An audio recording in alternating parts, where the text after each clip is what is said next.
Brad, you wanted to tell us a little bit, I believe, about Edmund Burke's further reflections on the Revolution in France.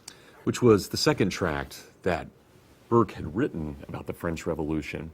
And in it, he has a small section of it, which actually it's not that small, but it's a great section, called An Appeal from the New to the Old Whigs, which really I think is his best writing. And he's trying to explain what the nature of justice is and why it is that really justice is a complicated matter that bestows not only rights but also duties. And if we think about the old understanding of justice, which actually should still be the modern understanding, in the modern world we think about justice as really kind of pursuing criminals and setting the record straight and getting things right in terms of those who have done wrong. But in the ancient world, justice meant giving each man his due. Literally, that was the definition of justice, to give each man his due. And so it's related to an understanding of each person being made in the image of God and placed within a certain time, a context, if you will, that then in some ways determines what that man's life will be. And so Burke takes this idea, what does justice mean? 1791, what does justice mean? So he writes in this stunning passage, "Taking it for granted that I do not write to the disciples of the Parisian philosophy, I may assume that the awful author of our being is the author of our place in the order of existence." And of course here he's using this in its proper sense. The awful author of our being is God. Awful, not because of anything terrible, but because he is full of awe and he makes us realize the awe of his power. This is the beginning of wisdom, is the fear of the Lord. He is awful in that sense.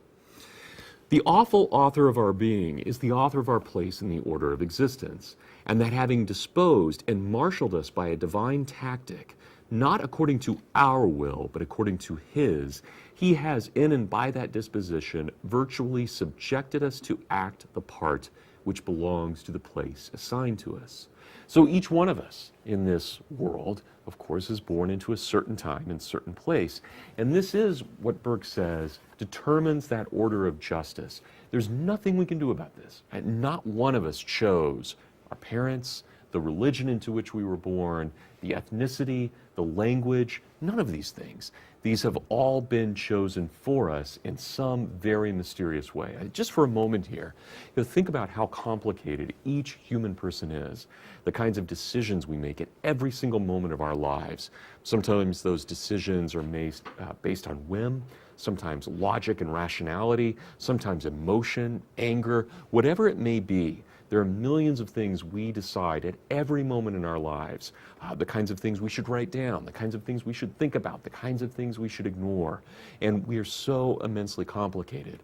But Burke is making the point that even beyond that, even beyond the complications of the individual human person, there are also the complications of relations, the complication of us being in proximity to one another, the fact that I have relations with my wife, or that I have relations with my friends or with my students, that we understand one another relationally, not as abstract beings, but in relationship one to another. Not only our time, but also our place.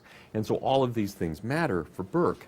And so, in a sense, Burke is taking down one of the most complicated questions in the Western tradition, the question of free will versus determinism, and he's saying it's actually both. There are certain things that are determined that we do, and there are other things that we freely decide. So he gives us an example here. He says, and I'm following directly from where I was, "We have obligations to mankind at large which are not in consequence of any special voluntary pact." So we can make an agreement, a contract, but there are things that go well beyond that. And not that those things aren't necessary. They're reflections of the divine order, but they are reflections of the divine order. They are not part of that order itself. "These arise," Burke says, "from the relationship of man to man and the relationship of man to God. These relations are not a matter of choice." So here we have those classic liberal arts questions. What is man? What is God? What is man's relationship to man? and what is man's relationship to God? These are the same kinds of questions that Socrates was asking, and they got him in a lot of trouble. Burke's going to get in trouble as well, not as much as Socrates, but certainly they are questions that most people need to ask but don't like to ask. The central questions really of education. What is man? What is man's relationship to God? And what is God? And what is man's relationship to man? So Burke continues, on the contrary, the force of all the pacts which we enter into with any particular person or number of persons amongst mankind depends upon prior obligations. In some cases, the subordinate relations are voluntary. In others, they are necessary, but the duties are all compulsive. So very contrary to a lot of figures of Burke's day who argued that we as men were defined by rights, Burke is saying there are rights, there's no question about that, but we are defined by our duties and how well we live out those duties. And really, if we look at conservatism in the 20th century, it's one reason it was not always that popular, because conservatism in its proper form focuses on man's duty to his fellow men and his duty to God. And that's not always popular, right? We'd like to talk in terms of rights. We like to think about what we're due. But Burke is saying before we talk about any of that, we need to know what we have due to another, not what they have to us. So Burke again gives us an example after referencing, I think it should be noted, both Virgil and Cicero. When we marry, the choice is voluntary, but the duties are not a matter of choice. They are dictated by the nature of the situation. And how true is that for any of us married? We know what comes along with that marriage. The choice was mine to marry, but once that choice is made, there are consequences to that, consequences that cannot be easily broken. They are, as Burke says, dictated by the nature of the situation. And then he has this beautiful sentence, dark and inscrutable are the ways by which we come into the world. How perfect. What better way could we use to explain who and what we are? The human person himself is a mystery, and our very existence is a mystery. And there's something in the conservative mindset that says, embrace that mystery. Make that mystery a fascinating part of our lives. And when you look at a fellow person, do not think of them as a collection of atoms or as a bag of chemicals or as mostly water, all of which is true. But what matters most is, as C.S. Lewis said, to look at the agony of glory. Right? This is what you have to see in another person. That's the mysterious process, that weight of glory. Right? That's what we see. And so this is important to recognize that when we look at someone, we don't just see them as someone who is not us. For me, as a white male, as a practicing Roman Catholic, to look at another person and say, well, come on, she's black, she's a female, she's Jewish, whatever it may be. Burke's argument and the argument of conservatism is you cannot define the essence of a person by those accidents. You have to define the essence of a person literally as that soul, that mysterious part of the person, which is the most interesting by far. And had we done that, you can imagine how different the 20th century might have been, how we might have avoided the gulags and holocausts and so forth, if we had had this kind of level of tolerance that Burke and other figures that follow him really argued for. And I think that's very important. So Burke is that key figure for 20th century conservatives. And I think when men that we haven't talked about, but men such as Irving Babbitt or Paul Elmer More or T.S. Elliott, that when they start thinking about how do we respond to the communists, to the progressives, to the fascists, to the National Socialists, it shouldn't surprise us that they turn back to Burke. Burke, who had gone through this with both the American Revolution as a good thing, French Revolution as a terrible thing, they began to think maybe there is something to this thought that answers not only the French and their radicalism, but also the radicalisms of the 20th century. So I think we can really see Burke as that great figure leading to that. So for Burke, for an introduction to Burke, you might recommend reading the Further Reflections on the Revolution in France for his own writing? And especially that selection, an appeal from the new Whigs to the old. And for biography of Burke, would you recommend Russell Kirk's book, The Enduring Edmund Burke? I would, though I would start actually with Kirk's Conservative Mind. In the Conservative Mind, with those first few chapters dealing with Burke and setting the stage for what conservatism is, Kirk really identifies the most important aspects of Burke. When you read his biography of Burke, it's beautiful, but it's really just a continuation of those ideas. So I would start with the Conservative Mind and then read the biography of Burke. So you're laying... But Burke is worth reading in and of himself. You're laying the groundwork for us for other great conservative thinkers who have this appreciation, this comprehensive approach to the Western tradition. Who's next on your list of greats? Well, I have made a list of figures that I think are very important. I'll leave Kirk out of this because he really brings together so many figures. But in the 20th century, and a lot of these people have been forgotten, but if we wanted to say, here is a collection of people who have been in some way very concerned with conserving the greatest of the Western tradition, I can name, in this country, Irving Babbitt, who was a professor of all things of French criticism, though he wasn't very happy about that. He always wanted to be in the classics department, but was never hired by them at Harvard University. A figure like Paul Elmer More, who's almost completely forgotten. Babbitt's better remembered than More is. But More was an editor of The Nation magazine. He was one of the great opponents of Woodrow Wilson and of the progressive schemes in America of the 1900s and the 19-teens and 20s. He was a very close friend of a third figure, T.S. Eliot. Both of them, that is Babbitt, not More, but no, I take that back. Babbitt, More, and Elliott all had roots in St. Louis, which is interesting. Elliott, of course, we think is an Englishman. He was not an Englishman, though he later became an English citizen. He was, of course, from St. Louis. He was very American. All of these figures, whether we're talking about a Babbitt or a More, and I'm not sure if I mentioned this, but More was also a professor of classics at Princeton. These figures really helped shape early 20th century conservatism, and they help create a link between the 19th century figures, and we can name a number of them, but 19th century figures who promoted conservatism, and then later figures such as Russell Kirk or Eric Voegelin or Leo Strauss or any of the great figures of the 20th century who really helped bring out these conservative ideas. In the English tradition, we have a figure that I would guarantee that almost no one has heard of, and yet he influenced a number of other figures, including Russell Kirk, a man by the name of T.E. Holm, who was killed in the trenches in World War I, destroyed by a German shell. When he died, T.S. Eliot said there was almost no hope for the 20th century because Holm, this figure we have now forgotten, was such a powerful figure in his own day and age that he represented the greatest of men of his era, and he could have been the model of the 20th century man. We don't remember this guy, and yet he's really the founder of, I would say, 20th century conservatism. And it's interesting, what did he do to make us remember conservatism? He said almost all modern writers have forgotten a very important fact, and that is the primary fact of human nature is original sin. And now think about that counter George Bernard Shaw or H.G. Wells, who are looking for this incessant progress. And Holmes stops and he says, no, if we're going to have great men and great literature, if we're going to have a great society, we must start with the premise that there is original sin.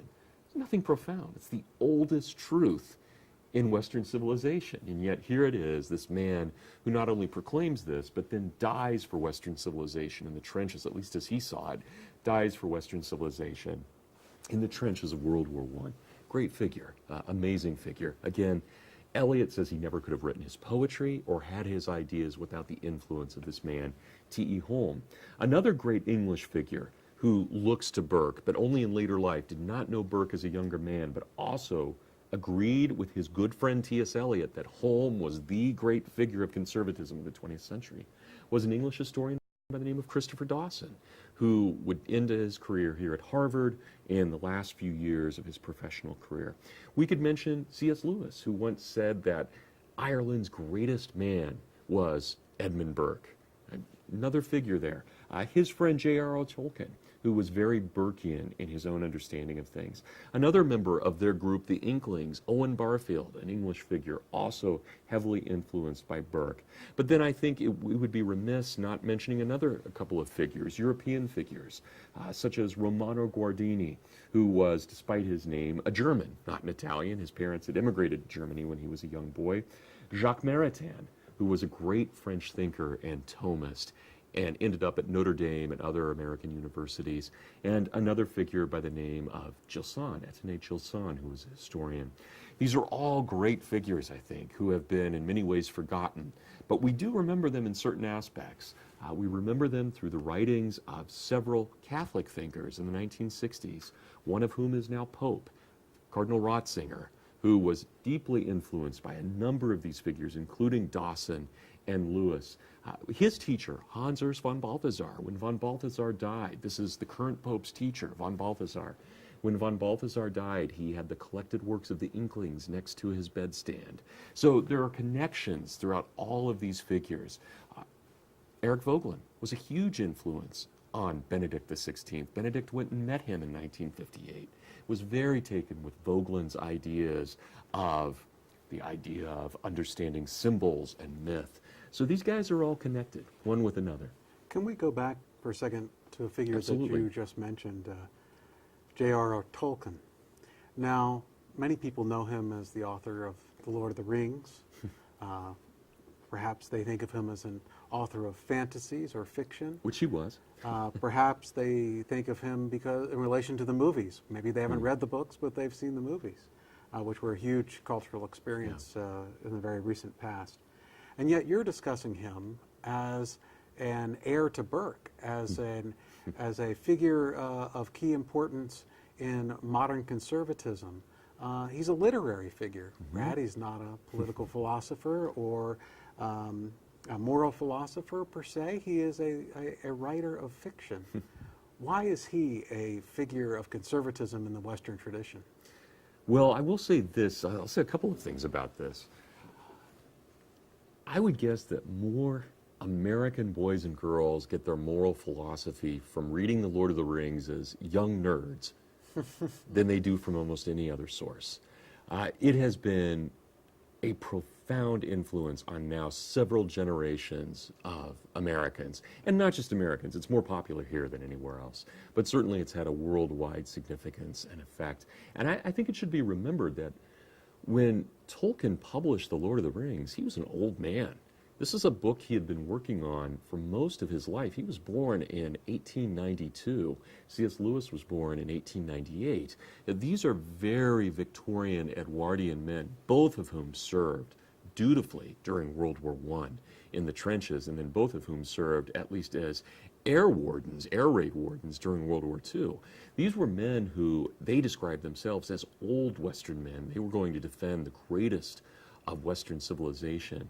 And who could look at The Lord of the Rings and not see, for example, in Gandalf, all kinds of Old and New Testament figures, whether we're talking about Moses or whether we're talking about Peter's angel who led him out of the prison when Peter was trying to preach. How could we not look at Aragorn and see the perfect Thomistic king? These are figures that are very rooted in the Western tradition. And remember, Tolkien was not just a fantasy writer. He was first and foremost a professor of English literature and Anglo-Saxon history. He held the two most prominent chairs at Oxford during his career, even as a Roman Catholic. He was discriminated against, not in the classroom, but I've had a chance to talk with Sir Martin Gilbert, the great Jewish historian of modern England. And he and Tolkien knew each other when Martin Gilbert was getting his career started at Merton College and Tolkien was ending his career. During high table, during lunch, they had to sit at one end of the table together because neither of them were members of the Church of England. They got to know each other as a Jew and a Catholic talking about that. Now, both of these men and C.S. Lewis, doesn't matter if they're Protestant or Catholic or Jewish, they are all rooted in that Western tradition, and they understand that, and that comes forth, I think, in their works. It's certainly clear, not only in Tolkien's academic work, but also in his fiction, which reflects, in many ways, nothing specific in the Western tradition, but the Western tradition as a whole. Tolkien believed very strongly that man could not understand the greats of Western society without understanding it through myth, and that myth proclaiming timeless truths in story form. So Tolkien is a perfect example. And we started in the first discussion talking about what we're doing here, Winston, what the Center for the American Republic is doing, bringing people together in community. Think about the Inklings. That group started in 1931 by C.S. Lewis, a group of men that met Tuesday mornings and Thursday evenings to discuss politics, literature, great men. They read their poetry to one another. They read their fiction. The Lord of the Rings was read over a period of close to 16 years to a group of academics and other figures of that community. What other community could we say, besides the Inklings, which existed from 1931 to 1949, had a greater influence on Anglo-Saxon American literature and culture? It's incredible. That is, in the modern world. Think about the ideas that must have been discussed for almost 18 years in those meetings. These men knew who they were, and they believed strongly in defending the greats of the Western tradition. Well, when you speak of Tolkien, you have an advantage on many of us. I believe you wrote a book on Tolkien. I did. It's been a while, but yeah, I did. Loved it. Had a great time. Sanctifying Myth is the title of that book? Encouraged by you to write it. The first lectures from that book were given here. In fact, some in this very room. Yeah, absolutely. Could you return for a moment to another figure you mentioned, Christopher Dawson? And maybe you could bring us this segment to a conclusion by telling us a little bit about Dawson and why he would be so important in understanding conservatism in the Western tradition. Yeah, we'll talk a little bit more about him when we get to Russell Kirk. Russell Kirk considered there to be three great figures on his own life, that is, influencing his own life: Edmund Burke, T.S. Eliot, and Christopher Dawson. So Dawson was a very important figure for him, and of course everything we're talking about comes back to Kirk in some way.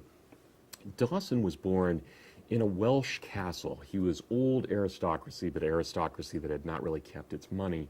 It had kept its books, though. He inherited one of the largest private libraries in the history of the British Isles, and that collection in part still exists, but it's been passed down through several generations. But he was raised in this kind of wonderful place, very idyllic place in every way. Again, a Victorian, Edwardian upbringing. He was homeschooled back when no one had heard of homeschooling. Ended up starting a writing career after converting to Roman Catholicism in 1913 and 1914. He started a writing career in 1916.